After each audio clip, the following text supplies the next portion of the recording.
War transforms individuals, as well as nations. When the Russian army loomed over Ukraine at the end of February 2022, two university students, Maxim Lutzik and Dmytro Kiselenko, decided that they could not sit idle when their country was threatened. Maxim was 19, Dmytro was 18. I met them at a volunteer center in central Kyiv on the day they signed up to fight. They took their big step into the unknown dressed to go to a festival, not to war.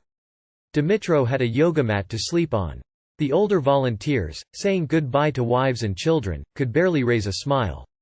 Young men, not long out of school, not needing to shave much, were laughing and joking, full of bravado. I suspected they didn't feel as brave as they wanted to look. 12 months later, I caught up with Dmytro and Maxim in the cold winter sun back at the volunteer center.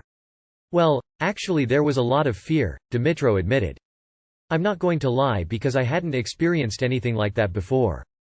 There were a lot of pessimistic news and we were preparing for the worst.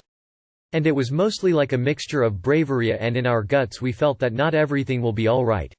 Maxim agreed, and many Ukrainians to whom I've spoken had the same sort of thoughts. A year ago, we had a lot of fear in our hearts and even in our brains. We understood that it will be pretty dangerous to become soldiers, to try to fight with guns. But we also had courage and we had some stupid bravery, and it helped us to overcome our fear. We understood that it will be very bad for us to stay in some shelters, not act in the battle. And it will be bad for us if Russians would occupy Kyiv or other territories of Ukraine. They would kill us or put us in prison because of our political views. They were not joining a winning army. The Americans and their allies were expecting a rapid Russian victory, followed by an insurgency that they were preparing to support.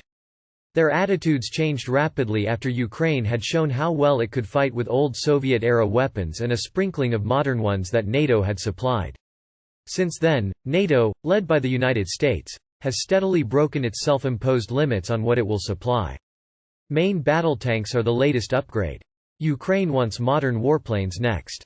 Dmytro sat in the cold sun outside the volunteer center, marveling at the change.